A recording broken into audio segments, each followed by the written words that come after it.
ആരാന്ന് മനസ്സിലായോ? പേര് പറഞ്ഞാൽ നിങ്ങൾക്ക് ഒരു ദാനം തരാം. ഈ വെച്ച പല കാണിച്ച.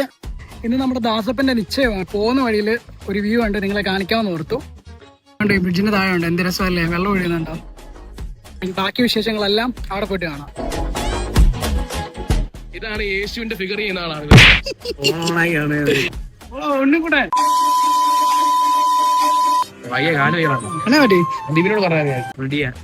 മുട്ടിയൊക്കെ വട്ടി താടിയൊക്കെ സെറ്റ് അല്ല, മുട്ടുകനായിട്ട് നിക്കുന്നല്ലേ. സുഖാണോ? അങ്ങനെയൊക്കെ പോകുന്നു. അടിപൊളി. ഇത് കാണിച്ചേ, ഇന്ന് തിരിഞ്ഞേ. കഴിഞ്ഞ ദിവസത്തെ ഹെയർ സ്റ്റൈൽ എന്ന് പറഞ്ഞതിന് പുതിയൊരു ലുക്കുമായിട്ടാണ് ചെറുക്കൻ വന്നേക്കുന്നത്. സ്വന്തം സുവിയുണ്ട് ഇവിടെ. അതെ, നല്ല ചൂടാണ് ഇവിടെ. നല്ല ചൂടല്ലേ? അങ്ങനൊക്കെ പോകുന്നു. സൽമാൻ ഒത്തിരി ആളെ ഞങ്ങൾ കണ്ടിട്ട്. അത് നല്ലൊരു പയ്യനാണ്. മുടിയൊക്കെ വെട്ടി ഒരു കുട്ടപ്പനായിട്ടുണ്ട്. നമ്മൾ മാറ്റി പിടിച്ചു, ലുക്കൊക്കെ മാറ്റി പിടിച്ചു.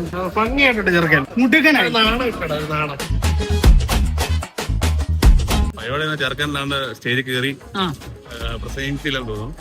അല്ല, പ്രസംഗിക്കാൻ വേണ്ടി ഞങ്ങളിനി ഫുഡ് കഴിക്കാൻ വേണ്ടി വെയിറ്റ് ചെയ്യുക. ഫുഡ് കഴിക്കാൻ വേണ്ടി മുൻനിരയിൽ നിൽക്കണം. സ്റ്റേജിന്റെ ഫ്രണ്ട് നിര നിങ്ങൾ കഴിക്കുന്നതിൽ മുൻനിരയിലുണ്ട്.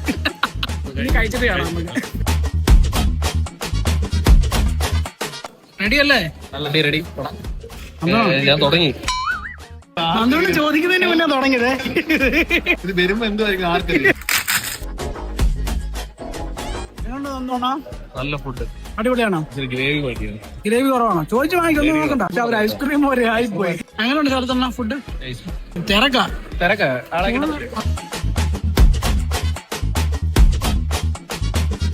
അപ്പൊ നമ്മുടെ ഇന്നത്തെ പരിപാടികളൊക്കെ കഴിഞ്ഞിട്ടുണ്ട്. ഞാൻ തിരിച്ച് വീട്ടിലോട്ട് പോവാണ്.